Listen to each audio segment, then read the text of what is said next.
Hello friends, நான் உங்கள் ஜபா. நான் நல்லா இருக்கேன். நீங்கள் நல்லா இருக்கீங்களா? நீங்கள் நல்லா இருப்பீங்க அப்படின்னு சொல்லி இயேசுவின் நாமத்தினாலே நான் விசுவாசிக்கிறேன். ஃப்ரெண்ட்ஸ், இன்றைக்கி நம்ம ஒரு நீதிமொழிகள் புஸ்தகத்தை பற்றி பார்ப்போம். நீதிமொழிகளில் 1ஆம் அதிகாரத்தில் நம்ம பார்ப்போம்.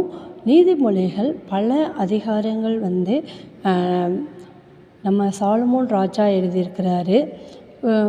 அதனால் நம்ம இந்த நீதிமொழிகளை பற்றி ஒரு அறிமுகம் கொடுக்குறாங்க பாருங்கள். 1ஆம் அதிகாரத்தில் விவேகம், நீதி, நியாயம், நிதானம் என்பவைகளை பற்றிய உபதேசத்தின் அடையாளம். விவேகம், நீதி, நியாயம், நிதானம், இந்த 4 நம்மளுடைய வாழ்க்கையில் இருந்துச்சுன்னா நம்மளை மாதிரி ஒருத்தர் இருக்க முடியாது. அப்படிங்கிற லெவலுக்கு நம்மளை அந்த விவேகம், நீதி, நியாயம், நிதானம் நம்மளை கொண்டு சேர்க்கும். நம்ம நல்ல ஒரு மோட்டிவேஷனில் நான் வளரணும், நான் நல்லா இருக்கணும் அப்படின்னு சொல்லி ஆசைப்படுகிற நீங்கள் இந்த நீதிமொழிகள் 31ஆம் அதிகாரங்களையும் நீங்கள் திரும்ப வாசிங்க. உங்களுடைய வாழ்க்கையில் நிறைய மாற்றங்கள் உருவாகும். Thank you friends.